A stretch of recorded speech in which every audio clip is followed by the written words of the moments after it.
Halo guys, selamat bertemu kembali di Akur Channel. Kali ini Mimin akan menceritakan kelanjutan Donghua Nine Sons Martial Guide bagian ke-129. Namun tak bosan-bosannya Mimin ingin mengucapkan maaf yang sebesar-besarnya, dikarenakan untuk video dan alur cerita tidak sama, jadi untuk videonya, hanya sebagai bumbu pemanis saja ya guys. Baiklah, supaya tidak berbasa-basi lebih lama lagi, langsung aja kita terobos ke ceritanya. Pada episode sebelumnya, diceritakan Ye Yunfei membunuh seorang ahli iblis kuno hanya dalam satu gerakan, menghancurkan kesombongan para jenius dari negeri lain. Meski dikepung 12 lawan, ia tetap tenang dan menghancurkan mereka satu persatu dengan kekuatan luar biasa hingga seluruhnya tewas. Kemenangan itu mengguncang semua pihak, membangkitkan semangat benua Tianxuan, namun juga memicu amarah musuh. Pertempuran besar pun meletus, dan Ye Yunfei menjadi pusat kekuatan di medan perang. Namun ia kemudian diburu puluhan ahli dan hampir terbunuh, sebelum menghilang dan bersembunyi untuk pulih. Saat ia berkultivasi dan semakin kuat, pasukan asing menyerbu benua, membawa kehancuran besar, sementara harapan semua orang tetap tertuju padanya. Pada saat yang sama, di wilayah timur, tepatnya di markas besar sekte Tianyuan yang berada di dalam Kekaisaran Qin, suasana di dalam ruang dewan dipenuhi ketegangan yang tidak dapat disembunyikan. Di dalam aula itu berkumpul Tetua Ren, Shi Zongyang, Ren Xuantang, Tetua Wu, Patriark Lembah Obat Ilahi, Ye Tianpeng, Feng Yunjue, Permaisuri dan Kaisar Kekaisaran Qin Agung, serta para pejabat tinggi lainnya. Mereka semua duduk dengan ekspresi serius, mendiskusikan situasi terkini yang terjadi di wilayah timur yang semakin memburuk dari waktu ke waktu. Dalam keadaan yang tegang itu, seorang diaken tiba-tiba masuk dengan tergesa-gesa ke dalam aula. Ia membawa laporan penting mengenai kondisi terbaru. Informasi yang ia sampaikan adalah bahwa ibu kota Kekaisaran Bulan Ungu telah ditembus oleh pasukan alien, dan sebagian besar wilayah Kekaisaran Bulan Ungu kini telah berada di bawah kendali mereka. Mendengar kabar tersebut, seluruh orang yang berada di dalam aula merasakan tekanan besar di dalam hati mereka. Kekaisaran Bulan Ungu merupakan negara tetangga dari Kekaisaran Qin, sehingga runtuhnya wilayah tersebut secara langsung menandakan bahwa ancaman berikutnya akan segera mengarah ke Kekaisaran Qin Agung. Dalam situasi seperti ini, Tetua Ren menyadari bahwa mereka harus mempersiapkan diri untuk menghadapi kemungkinan perang melawan pasukan asing kapan saja. Ia memahami bahwa waktu yang tersisa sangat terbatas. Namun, Ren Xuantang menilai bahwa kekuatan pasukan alien terlalu menakutkan untuk dihadapi secara langsung. Dengan kekuatan yang dimiliki oleh pihak mereka saat ini, mempertahankan Kekaisaran Qin akan menjadi sesuatu yang sangat sulit. Oleh karena itu, ia mengusulkan agar mereka mempersiapkan diri untuk mundur kapan saja jika keadaan menjadi benar-benar kritis, daripada memaksakan diri dalam konfrontasi yang tidak seimbang. Pendapat tersebut didukung oleh Feng Yunjue yang menjelaskan bahwa pasukan alien yang menyerang Kekaisaran Bulan Ungu dipimpin oleh setidaknya 3 ahli di alam gua surga. Kehadiran 3 ahli di tingkat tersebut sudah cukup untuk menekan seluruh kekuatan yang dimiliki oleh mereka. Dalam kondisi seperti itu, berapapun jumlah pasukan yang dimiliki tidak akan mampu mengimbangi kekuatan lawan. Ia bahkan berpikir bahwa evakuasi seharusnya dilakukan sejak awal, sebelum situasi menjadi semakin buruk. Pendapat-pendapat tersebut membuat seluruh aula menjadi sunyi. Tidak ada yang dapat menyangkal bahwa ancaman yang dihadapi kali ini berada di luar kemampuan mereka. Namun, Kaisar Kekaisaran Qin mengangkat satu persoalan yang tidak bisa diabaikan. Jika mereka memilih untuk mundur, maka rakyat biasa di dalam Kekaisaran Qin akan ditinggalkan tanpa perlindungan. Dalam dunia yang kacau seperti ini, rakyat biasa tidak memiliki kekuatan untuk melawan, sehingga mereka hanya akan menjadi korban pembantaian tanpa sisa. Terlebih lagi, ras iblis kuno dikenal sebagai musuh yang sangat kejam, yang dalam setiap penyerangan terhadap sebuah kota akan memusnahkan seluruh makhluk hidup tanpa menyisakan satupun. Dalam situasi yang penuh dilema tersebut, sebuah laporan baru kembali disampaikan oleh diaken lain yang masuk ke aula. Informasi yang dibawanya menyatakan bahwa penguasa kota kuno dari kota penjaga telah mengirim seorang ahli untuk mendirikan sebuah aliansi di wilayah timur, menyerukan semua kekuatan yang ada untuk bersatu dan melawan pasukan alien secara bersama-sama. Selain itu, Sekte Xiang dan Sekte Zhenchang telah lebih dahulu meninggalkan Kekaisaran Qin untuk bergabung dengan aliansi tersebut. Pada awalnya, Kekaisaran Qin memiliki 4 sekte utama, yaitu Sekte Xiang, Sekte Tianyuan, Sekte Zhenchang, dan Paviliun Xiayao. Namun Paviliun Xiayao telah dihancurkan oleh Ye Yunfei, sehingga kini hanya tersisa 3 sekte besar. Mendengar kabar ini, Tetua Ren melihat adanya harapan. Ia menyadari bahwa bekerja sama dengan kekuatan lain akan jauh lebih baik dibandingkan menghadapi musuh sendirian. Ia segera mengambil keputusan untuk bergabung dengan aliansi tersebut dan mengerahkan seluruh kekuatan yang dimiliki untuk melawan pasukan asing. Keputusan ini didukung oleh Feng Yunjue dan juga disetujui oleh semua orang yang berada di aula. Setelah itu, perintah dikeluarkan untuk mempersiapkan keberangkatan dalam waktu setengah hari, agar mereka dapat segera bergabung dengan kekuatan aliansi. Di tengah persiapan tersebut, Ye Tianpeng tidak dapat menahan rasa khawatirnya terhadap nasib Ye Yunfei. Ia mengingat kejadian di jurang spasial kota penjaga, di mana Ye Yunfei dikepung oleh lebih dari 70 ahli di alam gua surga. Dalam keadaan seperti itu, kemungkinan untuk bertahan hidup hampir tidak ada. Meskipun demikian, Feng Yunjue, Ren Xuantang, Tetua Wu, serta Patriark Lembah Obat Ilahi menyatakan bahwa Ye Yunfei masih hidup. Mereka memiliki keyakinan tersebut karena di dalam lautan jiwa mereka terdapat pembatasan jiwa yang ditanamkan oleh Ye Yunfei. Jika Ye Yunfei meninggal, maka pembatasan itu akan hilang. Namun kenyataannya, pembatasan tersebut masih tetap ada, yang berarti Ye Yunfei masih bertahan hidup. Meskipun penjelasan itu telah diberikan berkali-kali, Ye Tianpeng tetap tidak dapat sepenuhnya menenangkan hatinya. Ia kembali memastikan kebenaran tersebut kepada mereka, karena situasi yang dihadapi Ye Yunfei saat itu benar-benar berada di luar batas kemampuan manusia biasa. Namun keyakinan mereka tetap tidak berubah, bahwa Ye Yunfei masih hidup. Sementara itu, di dalam ruang kecil yang tersembunyi, Ye Yunfei duduk bersila di depan altar hitam, memusatkan seluruh perhatiannya pada kultivasi kekuatan jiwanya. Energi jiwa yang terkandung di dalam batu mimpi buruk terus mengalir menuju lautan jiwanya, membentuk aliran yang besar dan berkesinambungan. Seiring dengan bertambahnya energi yang diserap, tekanan kekuatan jiwa yang terpancar dari dirinya juga meningkat secara signifikan. Waktu berlalu hingga setengah bulan. Pada suatu saat, altar hitam yang berada di depannya runtuh, karena seluruh energi yang terkandung di dalam batu mimpi buruk telah sepenuhnya diserap olehnya. Batu-batu tersebut berubah menjadi bubuk yang tidak lagi memiliki nilai. Dengan jumlah batu mimpi buruk yang mencapai puluhan ribu, peningkatan kekuatan jiwa yang diperoleh Ye Yunfei menjadi sangat besar dan menakutkan.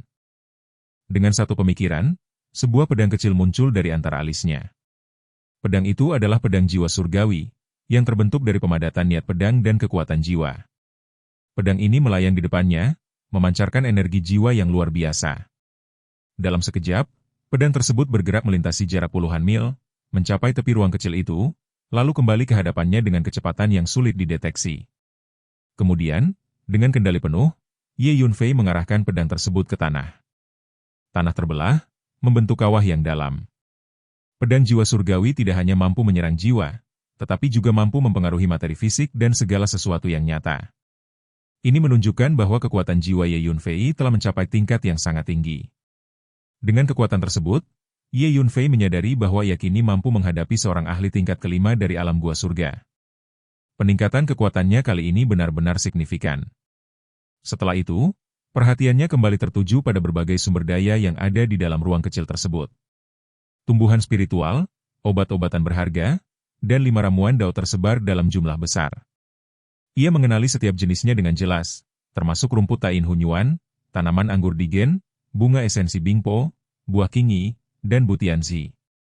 Setiap tanaman tersebut memiliki nilai yang sangat tinggi. Dengan mempertimbangkan semua sumber daya yang ada, Ye Yunfei memutuskan untuk memurnikan pil. Ia mengeluarkan kuali kekacauan, sebuah kuali alkimia yang sangat berguna, dan mulai meracik pil dengan bahan-bahan yang tersedia. Ia merencanakan untuk memurnikan pil jiwa 3 mayat bagi Huangxiang dan pil iblis kekacauan mendalam bagi Hu Miao, yang akan memungkinkan keduanya menembus alam gua surga dalam satu langkah. Huangxiang sebagai kultivator hantu dan Hu Miao sebagai makhluk purba memiliki metode kultivasi yang berbeda dari manusia, sehingga mereka dapat menggunakan pil dalam jumlah besar tanpa mengalami efek samping. Hal ini memungkinkan mereka untuk meningkatkan kekuatan dengan cepat melalui bantuan ramuan. Ye Yunfei dengan tenang melanjutkan proses pemurnian pil, sambil dalam hatinya memikirkan kondisi benua Tianxuan saat ini. Ia memiliki firasat bahwa situasi di luar sana tidak akan berjalan dengan baik. Pasukan asing yang datang dengan kekuatan besar tidak mungkin berhenti begitu saja. Dalam benaknya, ia telah mempersiapkan diri untuk kembali dan menghadapi semua itu setelah kekuatannya mencapai tingkat yang lebih tinggi. 3 hari kemudian, setelah melalui proses yang panjang dan penuh ketelitian, Ye Yunfei akhirnya berhasil memurnikan pil 3 jiwa mayat dan pil iblis kekacauan yang mendalam. Kedua jenis pil ini termasuk dalam pil berharga kelas 9, sebuah tingkatan yang sangat tinggi dan jarang dapat dicapai oleh para ahli alkimia biasa. Satu pil saja sudah cukup untuk membantu seseorang menembus ke alam surga gua, sebuah lompatan besar dalam dunia kultivasi yang mampu mengubah nasib seorang praktisi secara drastis. Ketika kedua pil berharga tersebut selesai diproduksi, fenomena langit berskala kecil pun muncul di dalam ruang kecil itu. Awan gelap berkumpul di atas, dan kilat muncul berulang kali, menandakan kelahiran pil tingkat tinggi yang luar biasa. Fenomena tersebut merupakan bukti bahwa energi yang terkandung di dalam pil-pil itu telah mencapai tingkat yang sangat tinggi, sehingga memicu reaksi dari lingkungan sekitar. Huangxiang yang sejak awal memperhatikan proses pemurnian itu tidak dapat menahan rasa kagumnya. Ia menyadari bahwa kemampuan alkimia Ye Yunfei jauh melampaui apa yang pernah ia bayangkan. Pada masa kompetisi pil menara, ia hanya mengira Ye Yunfei adalah ahli pil harta karun kelas 5. Namun kenyataannya Ye Yunfei mampu memurnikan pil berharga kelas 9 dengan kemudahan yang seolah tidak memiliki batas. Hu Miao yang berada di sampingnya juga memahami hal tersebut. Dalam pandangannya, kemampuan Ye Yunfei memang tidak bisa diukur dengan standar biasa, dan apa yang ditunjukkan saat ini hanyalah sebagian kecil dari kemampuannya yang sebenarnya. Ye Yunfei sendiri tetap tenang. Baginya, memurnikan pil berharga tingkat 9 bukanlah sesuatu yang sulit. Ia hanya tersenyum tipis, menunjukkan bahwa semua yang terjadi masih berada dalam kendalinya. Dengan gerakan sederhana, ia mengangkat telapak tangannya dan menggerakkannya perlahan. Dua pil berharga itu kemudian terbang menuju Huangxiang dan Hu Miao masing-masing. Dalam proses ini, Ye Yunfei hanya memurnikan satu pil dari setiap jenis, karena satu saja sudah cukup untuk mencapai tujuan yang diinginkan. Memurnikan lebih banyak hanya akan membuang bahan berharga yang sangat langka. Huangxiang dan Hu Miao segera menemukan tempat di dalam ruang kecil itu. Keduanya duduk bersila, menelan pil yang telah diberikan, dan mulai memasuki kondisi kultivasi mendalam untuk melakukan terobosan. Energi yang terkandung di dalam pil tersebut mulai bekerja di dalam tubuh mereka, mengalir dan menyatu dengan kekuatan yang telah mereka miliki sebelumnya. Sehari kemudian, perubahan pertama terjadi pada Hu Miao. Dari tubuhnya muncul cahaya yang menyilaukan, menandakan bahwa ia telah berhasil menembus batas yang sebelumnya menghalanginya. Aura iblis yang sangat kuat terpancar dari tubuhnya, menyebar ke sekeliling dan memengaruhi lingkungan dalam radius yang luas. Perubahan ini menunjukkan bahwa ia telah berhasil memasuki alam gua surga. Setengah hari berikutnya, giliran Huangxiang yang mengalami perubahan. Energi gaib yang sangat besar muncul dari dalam dirinya, menyebar ke seluruh ruang kecil itu dan menciptakan suasana yang mencekam. Sebagai seorang kultivator hantu, kekuatan yang dimilikinya memiliki karakteristik yang berbeda, namun tidak kalah kuat. Ia juga berhasil menembus ke alam gua surga, menyusul Hu Miao. Ye Yunfei menggunakan kekuatan jiwanya untuk merasakan perubahan yang terjadi pada keduanya. Ia memastikan bahwa mereka telah benar-benar mencapai tingkat yang baru. Selain itu, ia juga memperkirakan bahwa kekuatan tempur Huangxiang dan Hu Miao tidak hanya berada di tingkat awal alam gua surga, tetapi setidaknya setara dengan tingkat kedua atau bahkan ketiga. Hal ini disebabkan oleh sifat khusus dari keduanya, di mana Huangxiang sebagai kultivator hantu dan Hu Miao sebagai makhluk purba memiliki keunggulan yang jauh melampaui praktisi biasa pada tingkat yang sama. Setelah memastikan keberhasilan mereka, Ye Yunfei menyadari bahwa sudah waktunya untuk meninggalkan ruang kecil tersebut. Huangxiang kembali ke dalam kuali alkimia, sementara Hu Miao kembali ke dalam mutiara ilusi.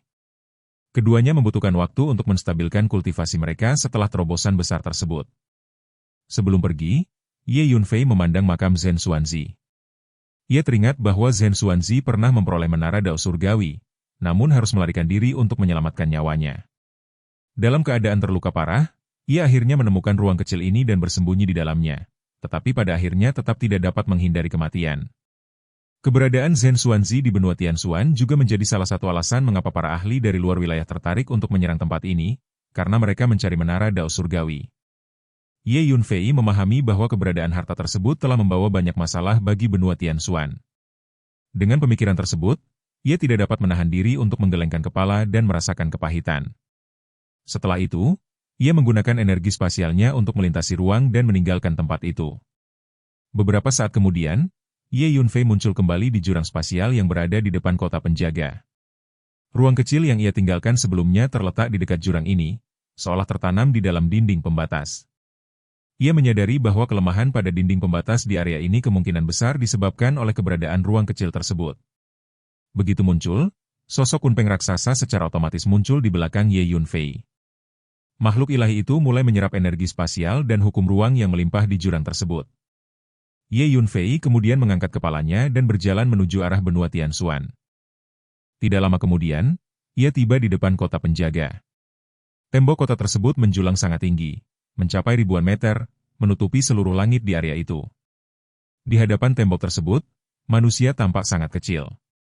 Selain itu, sisi kota yang menghadap ke dinding pembatas tidak memiliki gerbang, menunjukkan bahwa kota ini dibangun sepenuhnya untuk pertahanan terhadap ancaman dari luar.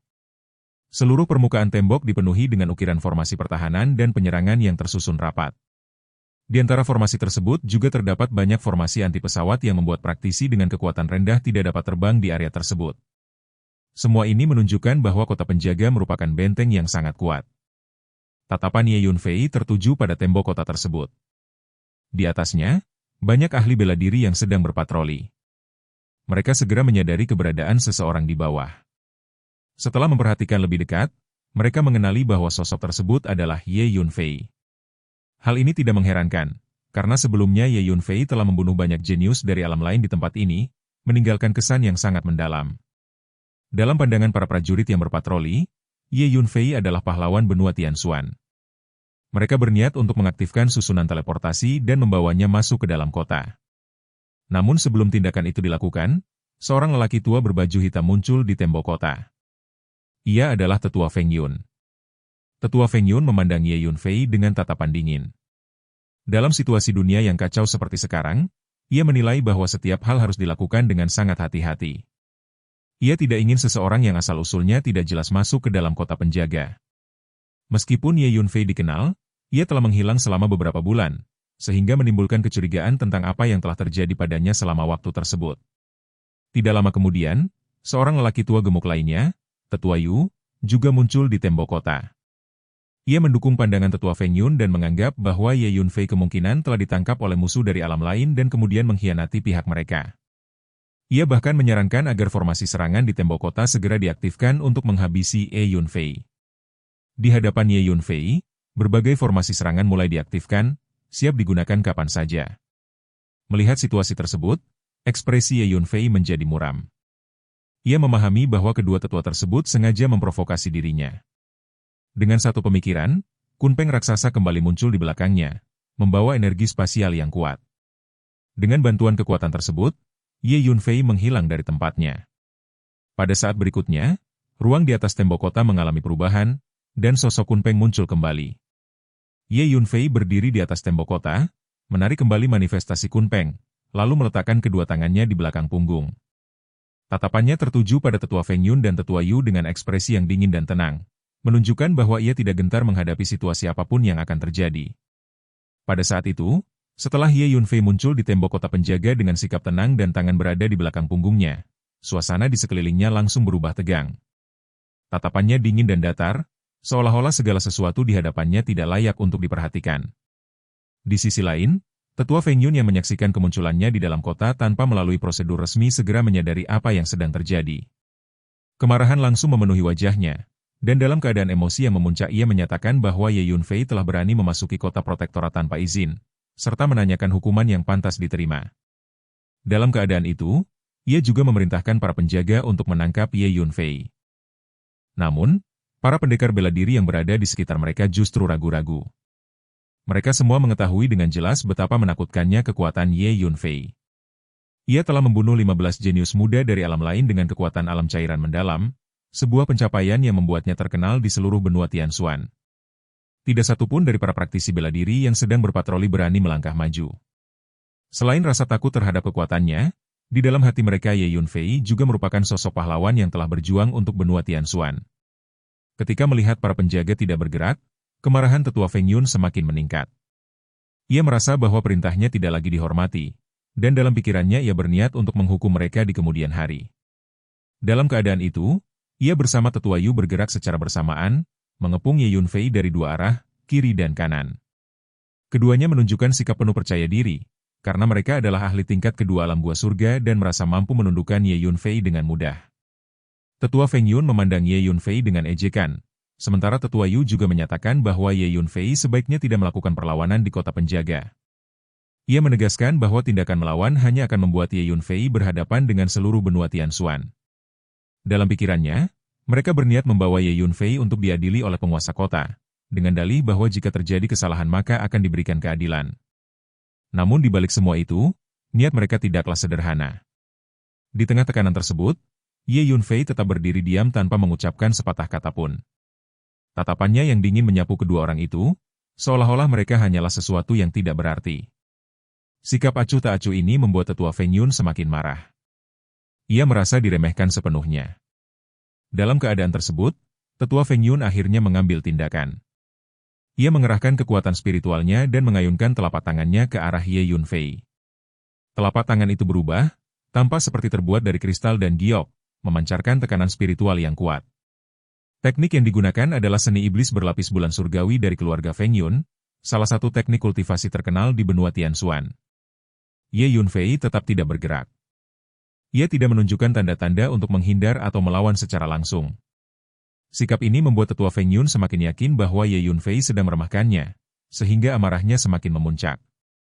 Namun pada saat itu, sebuah perubahan terjadi. Sebuah pedang kecil muncul dari antara alis Ye Yunfei. Pedang itu bergerak sangat cepat, meninggalkan bayangan samar di udara. Dalam sekejap, tubuh tetua Feng Yun berhenti bergerak. Ekspresi tidak percaya muncul di wajahnya. Setetes darah mulai mengalir dari antara alisnya, lalu perlahan menetes ke pipinya. Cahaya kehidupan di matanya menghilang, dan tubuhnya kehilangan kekuatan, jatuh ke tanah tanpa daya. Pemandangan itu membuat tetua Yu sangat terkejut. Ia mundur beberapa langkah dengan wajah pucat, merasa seolah melihat sesuatu yang tidak dapat diterima. Ia menyadari bahwa dirinya bahkan lebih lemah dibandingkan tetua Feng Yun. Jika Ye Yunfei mampu mengalahkan tetua Feng Yun dengan begitu mudah, maka dirinya tidak memiliki peluang untuk bertahan. Tatapan Ye Yunfei kemudian beralih ke arah tetua Yu. Tatapan itu dingin dan tanpa emosi. Dalam keadaan itu, tetua Yu mencoba menegaskan identitasnya sebagai tetua dari sekte angin ilahi, berharap dapat menghindari nasib yang sama. Namun sebelum ia dapat menyelesaikan apa yang ingin disampaikannya, pedang kecil yang sama kembali bergerak. Dalam sekejap, pedang tersebut menembus kepalanya. Tubuh tetua Yu bergetar, dipenuhi ketakutan, lalu kehilangan kekuatan dan menjadi mayat.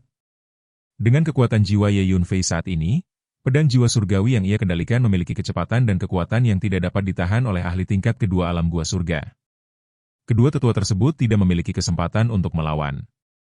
Setelah itu, Ye Yunfei menghilang dari tempatnya dalam sekejap. Barulah setelah sosoknya lenyap, para pendekar bela diri di tembok kota mulai bereaksi. Mereka merasakan ketakutan yang luar biasa, menyadari bahwa dua tetua telah tewas dalam waktu yang sangat singkat. Kejadian itu mengguncang seluruh kota penjaga. Tidak lama kemudian, sekitar selusin sosok muncul di tembok kota. Di antara mereka, yang memimpin adalah penguasa kota kuno. Ketika melihat mayat tetua Feng Yun dan tetua Yu, wajahnya menjadi sangat muram. Ia kemudian meminta penjelasan mengenai apa yang telah terjadi. Seorang prajurit yang bertugas berpatroli di tembok kota menjelaskan seluruh kejadian secara rinci tanpa menyembunyikan apapun. Setelah mendengar penjelasan tersebut, reaksi pun muncul dari berbagai pihak. Seorang lelaki tua berjubah abu-abu, yang merupakan Feng Yun dan dari keluarga Feng Yun, menyatakan bahwa tindakan Ye Yunfei adalah provokasi terhadap seluruh benua Tianxuan. Ia mengusulkan agar Ye Yunfei dinyatakan sebagai pengkhianat dan diburu. Pendapat tersebut didukung oleh seorang lelaki tua kurus berpakaian hitam dari sekte angin ilahi, yang menunjukkan kebencian yang mendalam. Beberapa orang lain juga menyatakan persetujuan mereka, menganggap bahwa demi keselamatan benua Tianxuan, Ye Yunfei harus disingkirkan. Namun, tidak semua orang setuju dengan pendapat tersebut. Tetua He dari Akademi Penjaga menunjukkan kemarahan yang besar terhadap usulan itu. Ia menilai bahwa tuduhan tersebut tidak masuk akal.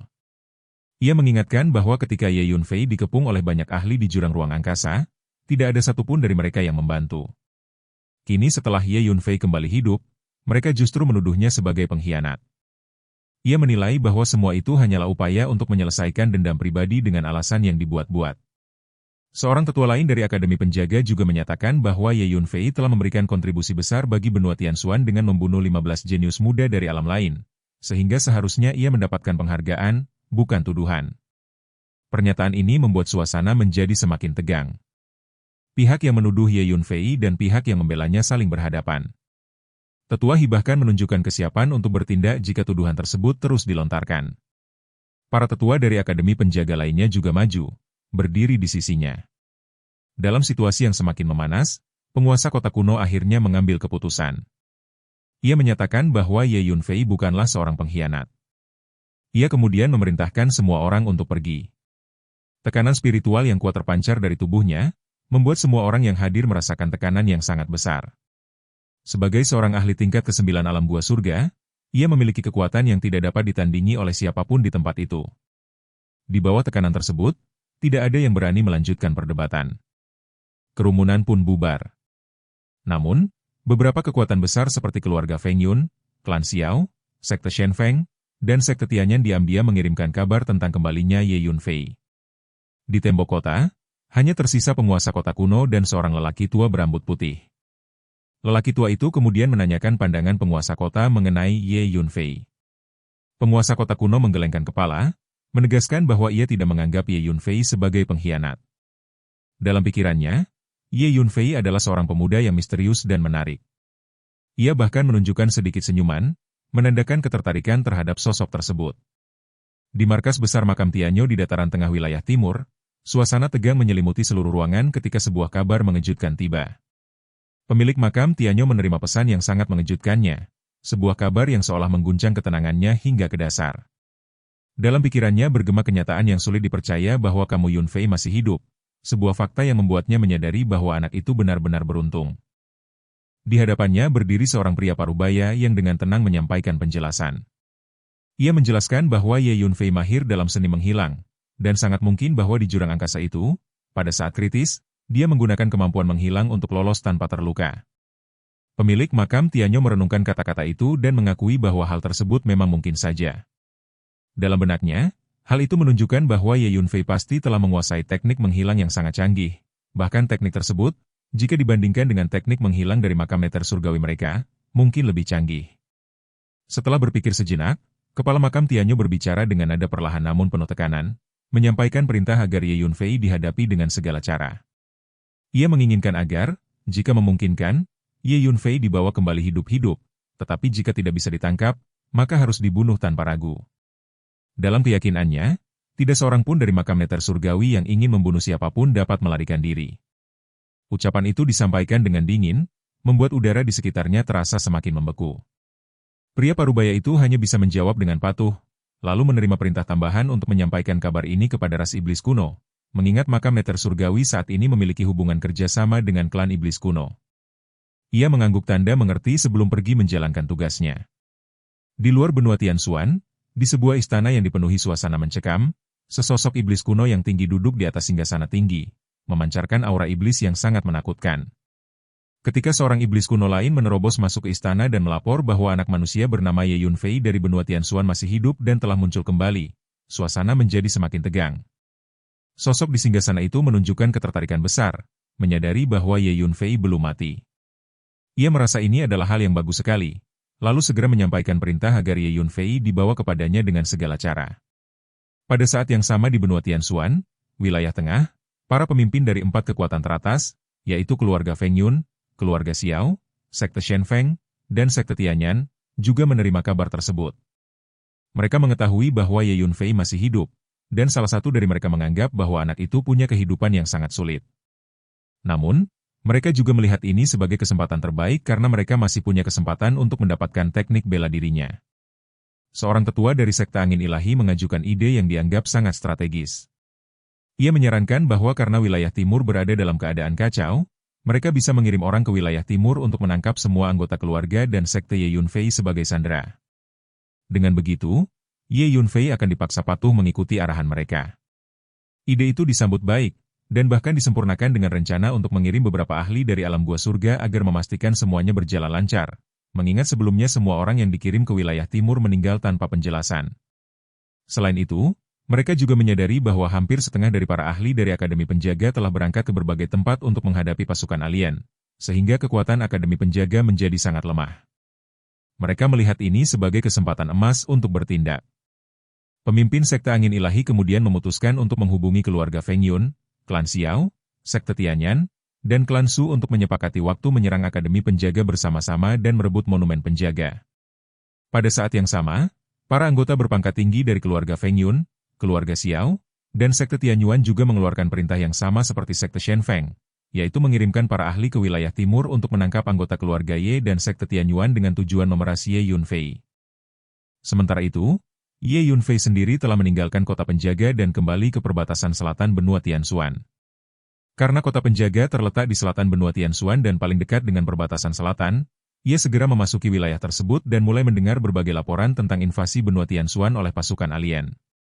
Ia menyadari bahwa pasukan alien telah memasuki benua Tianshuan melalui altar teleportasi di Laut Barat, dan serangan pura-pura terhadap kota penjaga beberapa bulan lalu hanyalah tipu daya untuk mengalihkan perhatian para pendekar bela diri.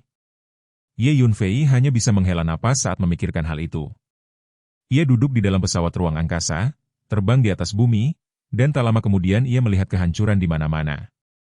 Beberapa desa, kota kecil, bahkan kota besar telah dibantai oleh pasukan alien. Tumpukan mayat menjulang tinggi, sungai darah mengalir, dan bau darah menyengat memenuhi udara. Bahkan di langit, awan mengembun menjadi warna merah darah yang menakutkan. Tiba-tiba, perhatiannya tertuju pada sebuah kota besar di hadapannya. Di sekeliling kota itu, energi iblis membubung tinggi ke langit, dan pasukan yang berkerumun padat mengepungnya. Saat memandang lebih dekat, ia segera mengenali bahwa itu adalah pasukan alien, yang sebagian besar terdiri dari iblis-iblis kuno bertubuh tinggi dan ganas. Mereka memegang berbagai senjata iblis, dengan api iblis berkobar hingga ke langit, dan masing-masing mengeluarkan tawa menyeramkan yang membuat jiwa merinding.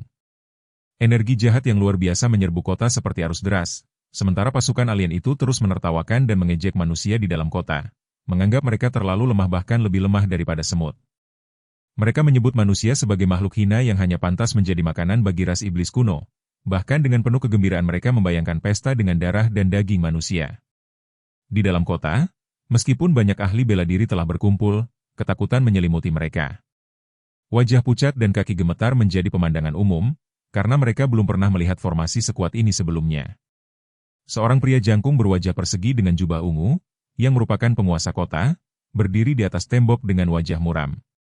Di sampingnya, seorang pria tua berjubah brokat berbicara dengan suara gemetar, menyadari bahwa pertempuran ini tidak mungkin dimenangkan. Namun, penguasa kota itu tetap menyatakan bahwa sekalipun mereka tidak bisa menang, mereka harus berjuang, karena mereka sudah terkepung dan tidak bisa melarikan diri. Ia menyadari bahwa mungkin inilah nasib kota tiga daun mereka. Gelombang energi iblis kembali menerjang kota, menyebabkan banyak praktisi bela diri yang lebih lemah terpental dan memuntahkan darah. Keputusasaan menyelimuti seluruh kota, dan banyak lansia yang telah tinggal di sana sepanjang hidup mereka berlutut, menatap langit dengan air mata, merasa telah kehilangan harapan sepenuhnya. Di kejauhan, Ye Yunfei keluar dari pesawat ruang angkasa dan menatap pasukan asing itu. Ia memperkirakan bahwa setidaknya ada 30.000 iblis kuno di sana. Namun, alih-alih takut, matanya justru menyala dengan intensitas membara. Ia memikirkan bahwa untuk menguasai teknik penguatan tubuh penggabungan darah iblis surgawi tingkat ke-7, ia harus mengumpulkan sejumlah besar esensi darah, dan intisari dari garis keturunan ras iblis kuno ini adalah pilihan terbaik. Dalam pandangannya, pasukan iblis kuno yang menakutkan bagi orang lain justru merupakan sumber daya yang langka dan berharga untuk kultivasi, dan semakin banyak semakin baik. Ia memahami bahwa esensi darah ras iblis kuno jauh lebih unggul daripada manusia, bahkan kualitasnya lebih tinggi daripada banyak makhluk iblis lainnya, sehingga tekadnya semakin kuat untuk menghadapi mereka. Di tengah kepungan pasukan iblis kuno yang semakin mengerikan, suasana di luar kota Sanye berubah menjadi medan pembantaian yang siap meledak kapan saja. Di antara gelombang energi iblis yang bergejolak, sesosok iblis kuno yang menjulang tinggi, mengenakan baju zirah hitam dan berdiri setinggi 5 atau 6 meter, tiba-tiba mengeluarkan perintah keras, memerintahkan agar pasukan membentuk formasi pertempuran dan bersiap menyerang kota. Suaranya menggema seperti petir, membuat udara bergetar dan tanah di sekitarnya seakan ikut tunduk pada perintahnya. Seketika itu juga, kelompok-kelompok iblis kuno dengan cepat berkumpul di lokasi-lokasi tertentu, bergerak dengan disiplin yang mengerikan, membentuk formasi pertempuran yang sangat besar. Formasi pertempuran ini terdiri dari 10.000 iblis kuno, masing-masing berdiri dalam posisi yang telah ditentukan, menciptakan susunan yang tampak seperti mesin perang hidup yang tak terhentikan. Di tengah formasi tersebut, setiap iblis kuno melepaskan kekuatan iblis mereka, energi hitam pekat yang kemudian menyatu, saling terhubung, dan melambung tinggi ke langit. Gemuruh kekuatan itu terdengar seperti dunia sedang runtuh. Kekuatan iblis yang luar biasa itu menyatu menjadi sosok iblis kuno raksasa setinggi 10.000 kaki, yang memegang pedang raksasa bermata 3 berwarna hitam. Sosok itu meraung ke arah langit dengan suara yang mampu mengguncang jiwa siapapun yang mendengarnya. Ketika iblis kuno yang menjulang setinggi 10.000 kaki itu muncul, aura iblis yang tak terbatas menyapu langit, menekan segala sesuatu di sekitarnya dan menyebabkan seluruh kota Tiga Daun bergetar hebat, seolah-olah akan hancur kapan saja. Di dalam kota, semua prajurit manusia terguncang hingga ke inti jiwa mereka oleh tekanan mengerikan dari kekuatan iblis tersebut. Mereka yang sebelumnya masih memiliki sedikit keberanian kini mulai runtuh. Ras iblis kuno itu memang sudah sangat kuat, dan ketika mereka membentuk formasi pertempuran seperti ini, mereka menjadi tak terkalahkan. Perasaan itu menyebar seperti racun ke dalam hati setiap orang. Banyak praktisi seni bela diri manusia merasa benar-benar putus asa, menyadari bahwa mereka sama sekali tidak berdaya untuk melawan kekuatan sebesar ini. Kemudian, suara gemuruh yang dahsyat kembali menggema di seluruh langit dan bumi, menandakan dimulainya serangan. Formasi pertempuran yang terdiri dari 10.000 iblis kuno itu bergerak, bagaikan batu penggiling raksasa yang menghancurkan segala sesuatu saat bergulir menuju kota Sanye. Di atas formasi itu, iblis kuno raksasa mengangkat pedang bermata tiganya tinggi-tinggi, lalu menebaskannya ke arah kota dengan kekuatan yang mampu menghancurkan segalanya. Energi iblis yang luar biasa dahsyat, seperti arus deras yang tak terbendung, menghantam dinding kota Sanye dengan ganas. Seluruh kota bergoyang hebat, seakan-akan fondasinya akan runtuh kapan saja. Penguasa kota Sanye yang berdiri di atas tembok kota hanya bisa menatap dengan wajah pucat pasi. Ia menyadari bahwa hanya formasi pertempuran ini saja sudah cukup untuk mengalahkan kota mereka, belum lagi masih ada lebih banyak pasukan asing yang mengintai di belakang, mengincar mereka dengan penuh keserakahan. Di seluruh kota, setiap ahli bela diri manusia tenggelam dalam keputusasaan yang mendalam. Di luar tembok kota, pasukan asing yang tak terhitung jumlahnya mengeluarkan tawa aneh yang penuh kegembiraan. Mereka merasa kemenangan sudah di tangan. Suasana menjadi semakin mencekam, hingga pada saat yang sangat kritis itu, sebuah suara dingin terdengar dari langit yang jauh. Suara itu lembut, namun mengandung niat membunuh yang begitu kuat hingga mampu menembus semua kebisingan dan terdengar jelas di telinga semua orang seperti guntur yang menggelegar. Suara tersebut menyatakan bahwa para iblis kuno yang berani menginjakan kaki di benua Tianxuan dan membantai makhluk hidup di alam ini pantas mati. Kata-kata itu sederhana, tetapi kekuatannya mengguncang seluruh medan perang. Semua orang tanpa sadar menoleh ke arah datangnya suara tersebut. Di kejauhan, terlihat seorang pemuda berdiri dengan tangan di belakang punggungnya, melangkah di udara dengan tatapan angkuh.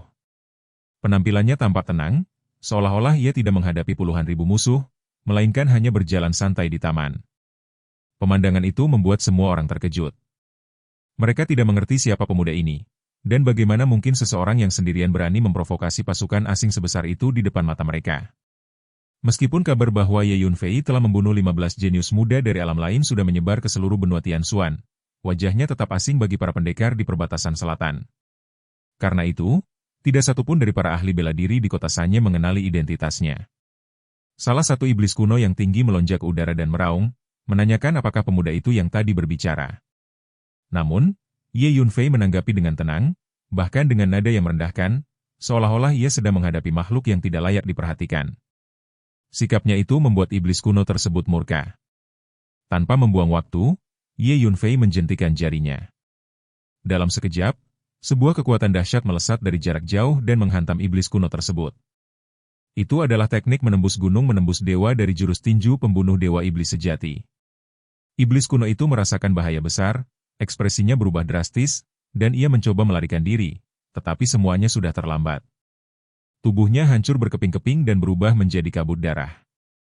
Iblis tersebut hanyalah berada di tingkat alam cairan mendalam, setara dengan seorang seniman bela diri manusia, sehingga sama sekali tidak mampu menahan kekuatan Ye Yunfei. Kematian itu langsung memicu kemarahan besar.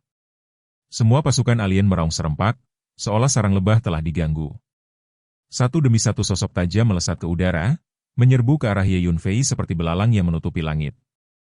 Namun, Ye Yunfei tetap tenang. Ia mengulurkan tangan kanannya dan melepaskan serangan dari jarak jauh, menjentikan jarinya secara beruntun.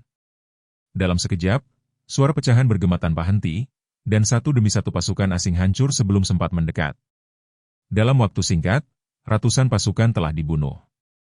Di antara mereka, yang terkuat hanya 3 iblis kuno di tingkat pertama alam gua surga. Dengan kekuatan fisik Ye Yunfei yang mencapai 29 juta jin, bahkan ahli tingkat 4 alam gua surga pun mungkin tidak berani menghadapinya secara langsung. Apalagi mereka yang hanya berada di alam cairan mendalam, bahkan tidak mampu menahan satu jentikan jarinya. Pemandangan itu membuat seluruh kota Sanye terdiam dalam keterkejutan.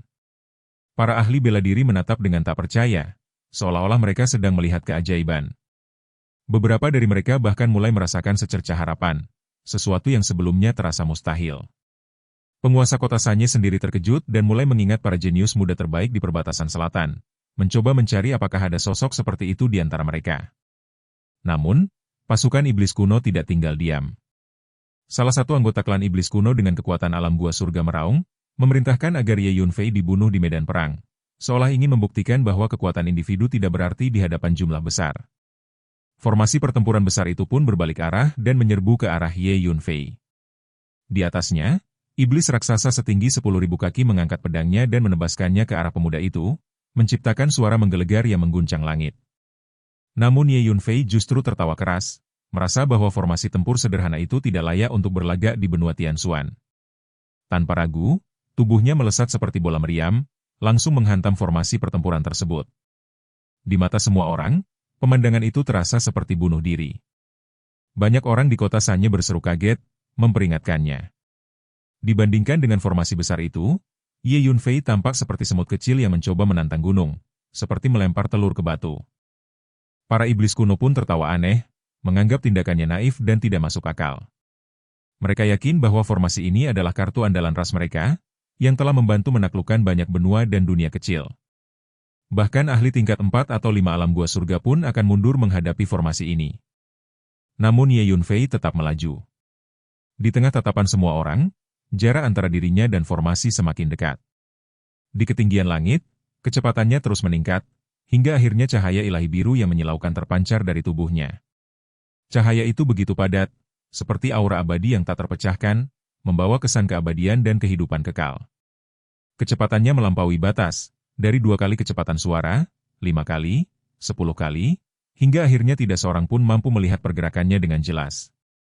Yang tersisa hanyalah cahaya biru yang membelah udara, memisahkan langit dan bumi, seolah-olah sebuah kekuatan ilahi tengah turun untuk menghancurkan segalanya.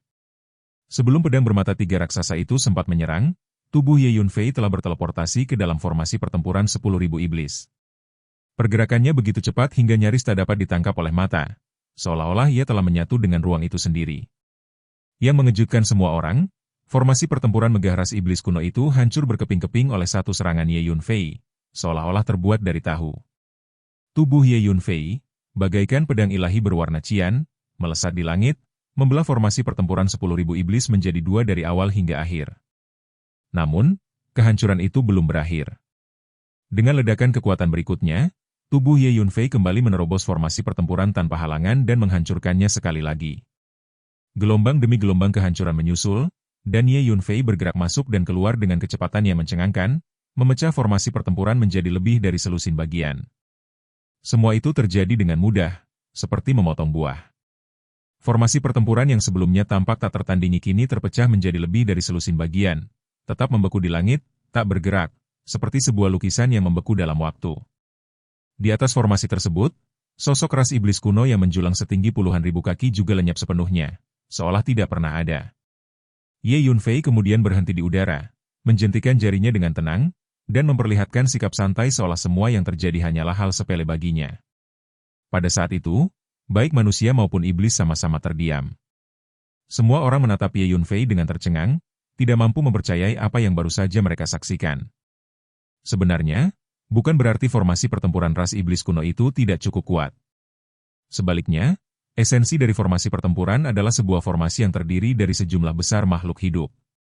Sebagai Kaisar Langit, Ye Yunfei telah menyaksikan berbagai macam pertempuran di dunia, dan di matanya, formasi pertempuran yang sangat dibanggakan oleh ras iblis kuno itu tampak canggung dan sama sekali tidak memiliki kecanggihan teknis. Baru saja, Ye Yunfei bergerak masuk dan keluar dari formasi pertempuran beberapa kali. Meskipun tampak kacau di permukaan, sebenarnya setiap benturan yang ia lakukan mengenai titik lemah paling kritis dari formasi tersebut. Oleh karena itu, hasilnya adalah kehancuran total dalam sekejap, menerobos formasi itu tanpa perlawanan berarti.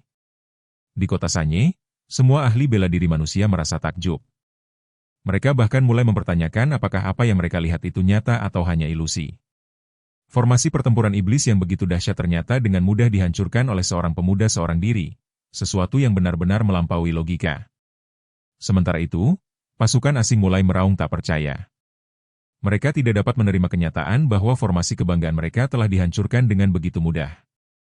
Mereka segera berusaha mengumpulkan diri kembali, mencoba membentuk formasi baru untuk menunjukkan siapa yang sebenarnya berkuasa.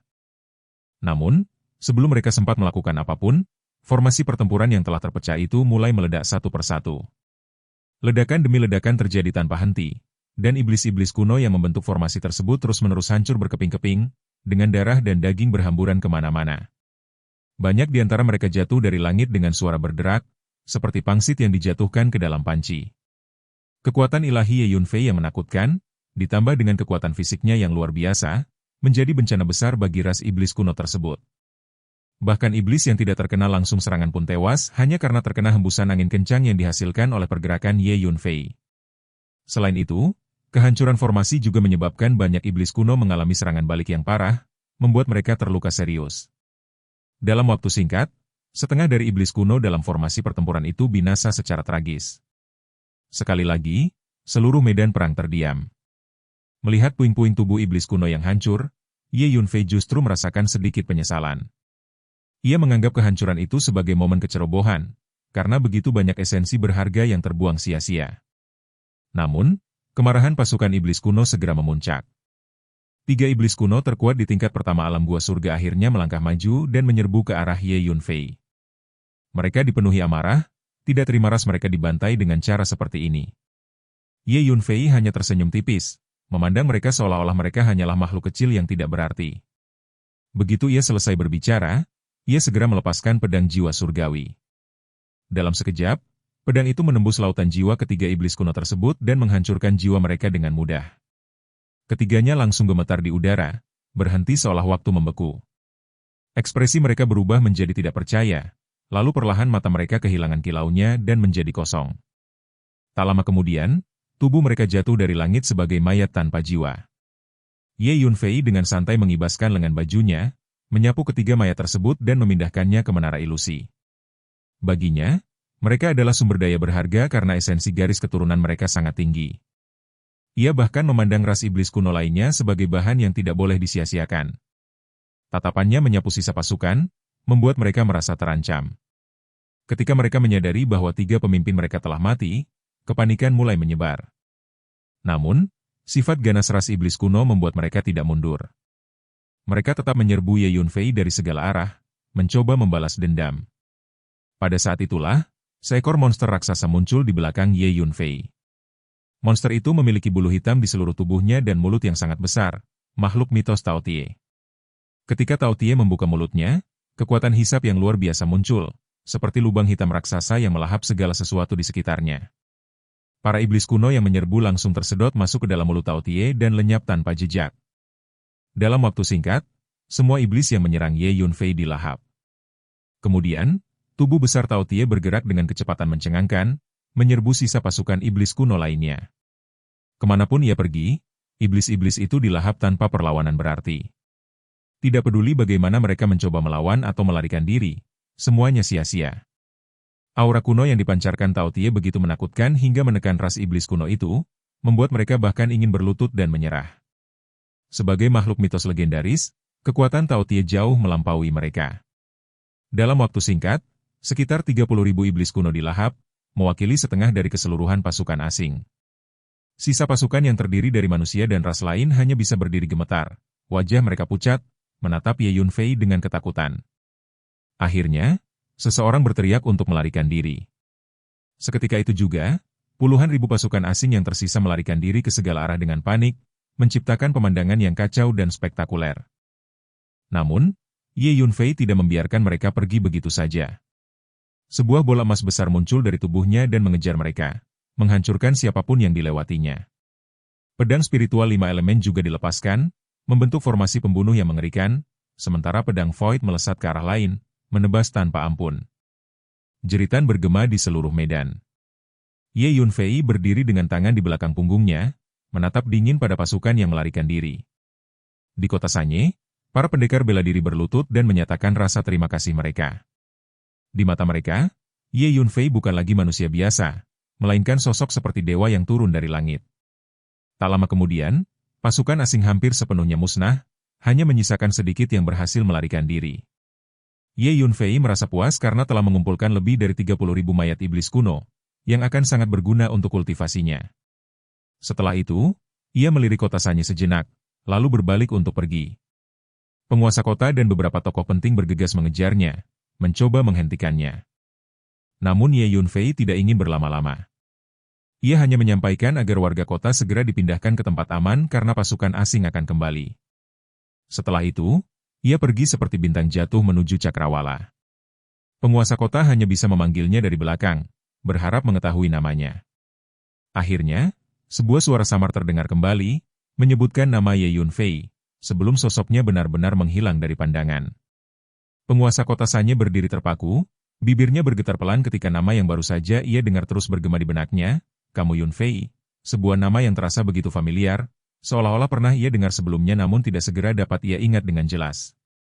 Di sampingnya, seorang lelaki tua berjubah brokat tiba-tiba angkat bicara, suaranya pelan namun penuh kepastian, mengingatkan bahwa beberapa bulan lalu, di Kota Pelindung, seorang pemuda dari benua Tianxuan seorang diri telah membunuh 15 anak ajaib dari alam lain, dan menurutnya nama pemuda itu adalah Ye Yunfei. Mendengar penjelasan itu, penguasa kota Sanye langsung tersentak, seakan-akan seluruh potongan ingatan yang sebelumnya kabur kini tersusun dengan jelas. Ia gemetar, matanya melebar, dan menatap ke arah hilangnya sosok pemuda itu dengan keterkejutan yang mendalam. Kini ia memahami bahwa sosok yang barusan menyelamatkan kota mereka bukanlah orang biasa, melainkan seorang jenius yang telah mengguncang seluruh benua. Sementara itu, jauh di angkasa yang tinggi, sebuah pesawat ruang angkasa melaju dengan cepat menuju wilayah timur. Di dalamnya, Ye Yunfei duduk bersila, wajahnya tampak tenang namun terselip kekhawatiran yang tidak bisa disembunyikan. Ia memikirkan situasi di wilayah timur yang kemungkinan besar serupa dengan perbatasan selatan, dipenuhi kekacauan akibat invasi pasukan asing. Pikirannya kemudian tertuju pada markas sekte Tianyuan. Ia bertanya-tanya bagaimana keadaan tempat itu sekarang. Dalam benaknya muncul penyesalan bahwa seharusnya ia membawa semua anggota keluarga Ye dan anggota sekte Tianyuan kembali ke markas besar Akademi Penjaga, tempat yang relatif lebih aman. Meskipun ia telah memasang banyak formasi di markas sekte Tianyuan, bahkan menugaskan Feng Yunjue yang berada di tingkat pertama alam gua surga untuk menjaga secara pribadi, namun ia sadar bahwa kekuatan pasukan alien terlalu besar. Markas sekte Tianyuan mungkin tidak akan mampu menahan serangan sebesar itu. Dengan perasaan yang semakin berat, Ye Yunfei hanya bisa bergumam dalam hati, berharap semuanya baik-baik saja. 2 hari kemudian, pesawat ruang angkasa itu akhirnya memasuki wilayah timur dan melaju menuju Kekaisaran Qin. Ye Yunfei melepaskan kekuatan jiwanya, merasakan setiap sudut bumi di bawahnya. Seperti yang telah ia perkirakan, situasi di wilayah timur tidak berbeda dengan perbatasan selatan. Pasukan asing merajalela di mana-mana, membawa kehancuran tanpa henti. Di berbagai tempat, ia melihat dua pasukan saling berhadapan dan bertempur dengan sengit. Namun hampir selalu, pasukan asing yang unggul, memaksa para pejuang dari wilayah timur mengalami kekalahan demi kekalahan. Di daerah-daerah yang telah diduduki, mayat-mayat bergelimpangan dan sungai darah mengalir, menciptakan pemandangan yang benar-benar mengerikan. Pemandangan itu membuat hati Ye Yunfei semakin cemas. Tanpa ragu, ia mengarahkan pesawat ruang angkasa menuju markas sekte Tianyuan di Kekaisaran Qin dengan kecepatan tinggi. Akhirnya, setelah hampir seharian perjalanan, pesawat itu memasuki wilayah Kekaisaran Qin. Begitu mendekat, kekuatan jiwa Ye Yunfei langsung merasakan sesuatu yang tidak menyenangkan. Di seluruh Kekaisaran Qin, energi iblis berkobar di mana-mana.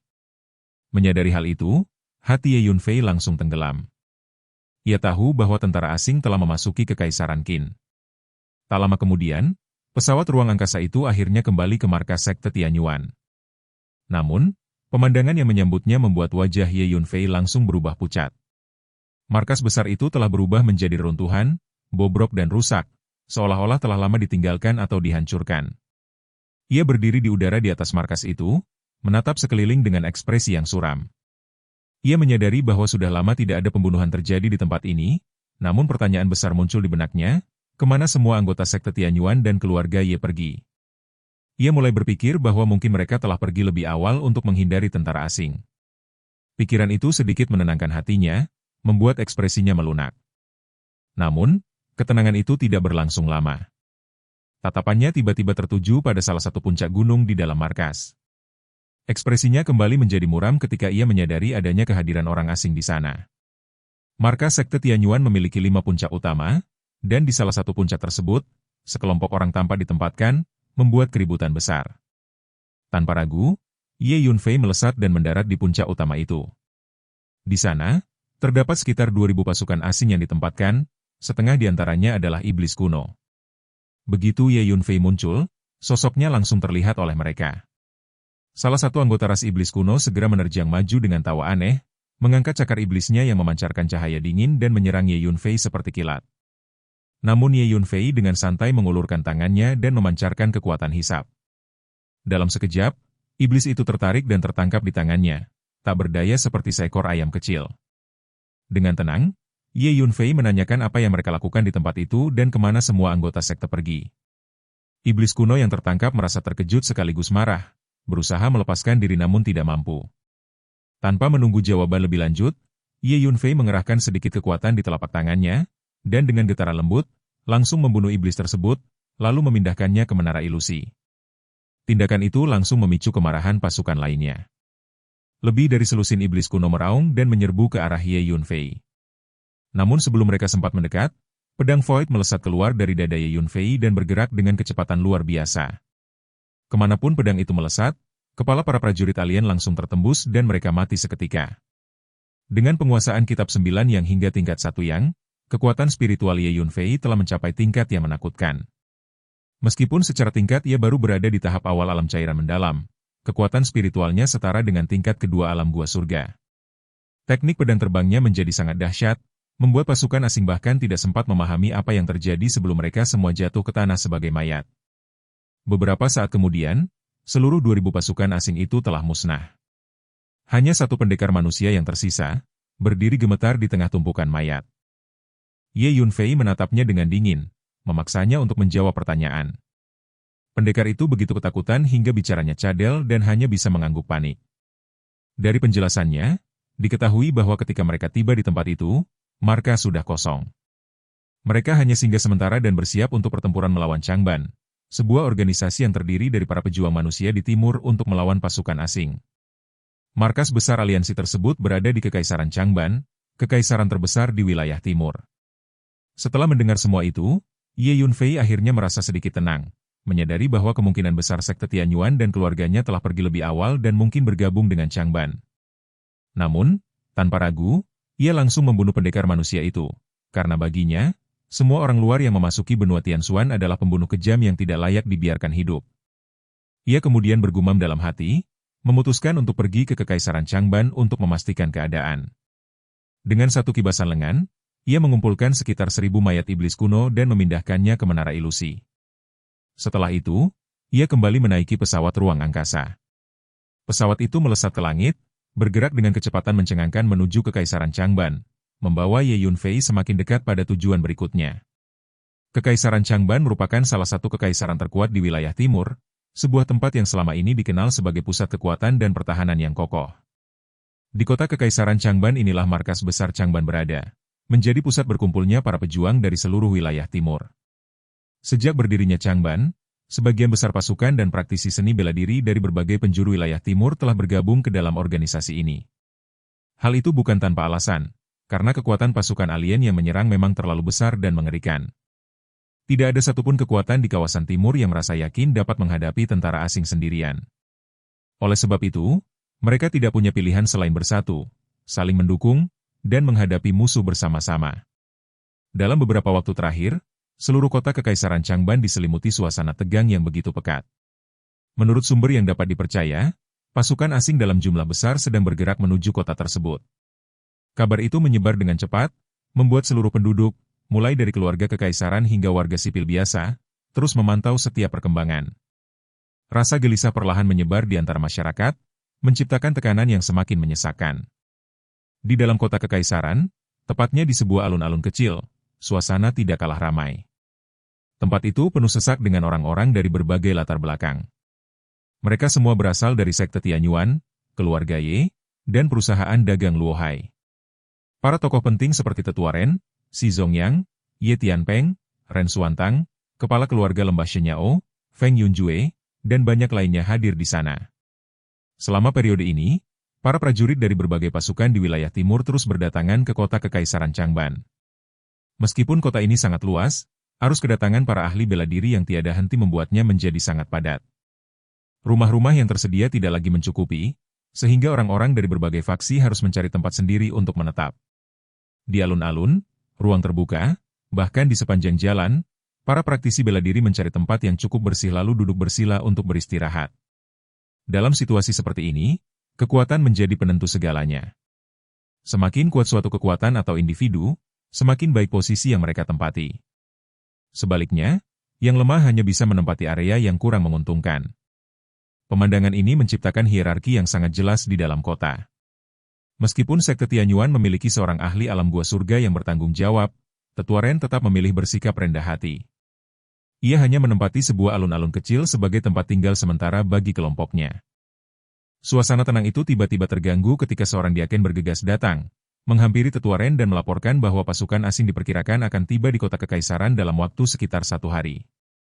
Dengan nada serius, ia menyampaikan bahwa pertempuran berdarah antara Changban dan tentara asing hampir pasti akan terjadi. Tetua Ren hanya mengangguk, menyadari bahwa konflik besar memang tidak bisa dihindari. Ia kemudian memandang Ye Tianpeng dan kembali mencoba membujuknya agar segera memimpin anggota keluarga Ye menuju Zhongzhou untuk mencari perlindungan di Akademi Penjaga. Menurutnya, Akademi Guardian pasti dapat menjamin keselamatan keluarga Ye. Namun, seperti sebelumnya, Ye Tianpeng menolak dengan tegas. Ia menyatakan bahwa keluarga Ye juga merupakan bagian dari wilayah timur. Dalam situasi di mana wilayah ini diserang dan banyak orang tak berdosa dibantai, mereka tidak mungkin memilih untuk melarikan diri. Baginya, para ahli bela diri harus maju, melawan musuh asing, dan membela tanah air. Ia menegaskan bahwa keluarga Ye tidak akan menjadi pembelot. Pendapat itu didukung oleh tetua tertua keluarga Ye, yang menyatakan bahwa meskipun keluarga mereka tidak terlalu kuat, mereka memiliki prinsip yang teguh.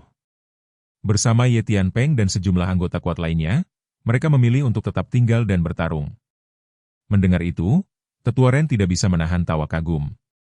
Ia menyatakan bahwa tidak heran keluarga Ye mampu melahirkan seorang jenius seperti Ye Yunfei, karena anggota keluarga tersebut memang memiliki prinsip dan memahami kepentingan yang lebih besar. Namun, suasana yang relatif tenang itu tiba-tiba berubah. Sebuah teriakan nyaring terdengar, memecah keramaian. Seorang lelaki tua berjubah hitam, memimpin sekitar selusin pendekar bela diri, memasuki alun-alun kecil tempat sekte Tianyuan berada. Ia dengan arogan mengklaim bahwa alun-alun tersebut adalah wilayahnya dan menantang siapapun yang berani mendudukinya. Salah satu pengurus sekte Tianyuan segera maju dan membantah dengan tegas, menyatakan bahwa tempat itu telah ditempati oleh sekte Tianyuan selama 7 hari dan bukan milik orang lain. Namun, lelaki tua berjubah hitam itu langsung marah. Ia mengibaskan lengan bajunya, dan seketika gelombang energi spiritual yang sangat kuat menyerbu seperti arus sungai Yangtze, menghantam pengurus tersebut. Tetua Ren dan yang lainnya sempat mencoba memperingatkan, tetapi semuanya sudah terlambat. Tubuh pengurus sekte Tianyuan itu langsung hancur berkeping-keping di tempat. Pemandangan itu membuat semua orang terkejut. Feng Yunjue langsung menyadari bahwa lelaki tua berjubah hitam itu adalah seorang ahli tingkat ketiga alam buah surga, jauh lebih kuat darinya yang hanya berada di tingkat pertama. Tetua Ren, Si Zongyang, dan yang lainnya segera berdiri dengan waspada. Namun, situasi menjadi semakin buruk ketika lelaki tua berjubah hitam itu memerintahkan anak buahnya untuk menangkap semua orang. Seketika itu juga, belasan ahli di alam cairan mendalam maju, memancarkan tekanan yang kuat. Feng Yunjue tiba-tiba berteriak, menyadari bahwa mereka berasal dari sekte angin ilahi dataran tengah. Identitas itu membuat semua orang semakin tegang. Ketika lelaki tua berjubah hitam menyadari bahwa mereka dikenali, ia menatap Feng Yunjue dengan curiga. Namun, berkat teknik 1000 transformasi yang dipelajarinya dari Ye Yunfei, penampilan dan auranya telah berubah, membuatnya sulit dikenali bahkan oleh orang-orang Zhongzhou. Belum sempat situasi mereda, kelompok lain kembali datang. Seorang pria tua tinggi berkulit kemerahan memimpin sekelompok orang masuk, disusul oleh kelompok dari sekte api surgawi. Tidak lama kemudian, kelompok lain dari klan Xiao juga tiba, dipimpin oleh seorang pria tua kurus berjubah kuning. Tak berhenti di situ, kelompok dari keluarga Feng Yun juga muncul, dipimpin oleh seorang lelaki tua berjubah hijau. Dengan demikian, 4 kekuatan utama Zhongzhou, sekte angin ilahi, sekte api surgawi, klan Xiao, dan keluarga Feng Yun, semuanya telah berkumpul di alun-alun kecil itu. Mereka kemudian mulai membicarakan bagaimana menangani orang-orang dari sekte Tianyuan dan keluarga Ye. Ada yang mengusulkan untuk membagi mereka, ada pula yang ingin menangkap semuanya bersama-sama dan memenjarakan mereka di satu tempat. Tetua Ren akhirnya berteriak menanyakan identitas dan tujuan mereka, sementara si Zongyang memerintahkan semua orang untuk bersiap menghadapi musuh. Namun, Feng Yunjue hanya menggelengkan kepala dengan pahit. Ia menjelaskan bahwa keempat kekuatan besar itu masing-masing memiliki ahli tingkat ketiga alam gua surga, total 4 orang, dan kekuatan seperti itu tidak mungkin mereka lawan. Mendengar kenyataan itu, Tetua Ren dan yang lainnya langsung merasakan hawa dingin menjalar di hati mereka. Situasi yang mereka hadapi kini benar-benar berada di ambang kehancuran. Dan, adegan ini pun mengakhiri pertemuan kita kali ini. Terima kasih kepada semua yang telah menyimak dari awal sampai akhir video ini. Dan juga Mimin ingin mengucapkan terima kasih yang sebesar-besarnya kepada semua yang sudah subscribe Akur Channel. Semoga semuanya dimudahkan rezekinya, dan dilancarkan segala urusannya, juga disehatkan selalu setiap saat, dan terhindar dari segala penyakit. Amin.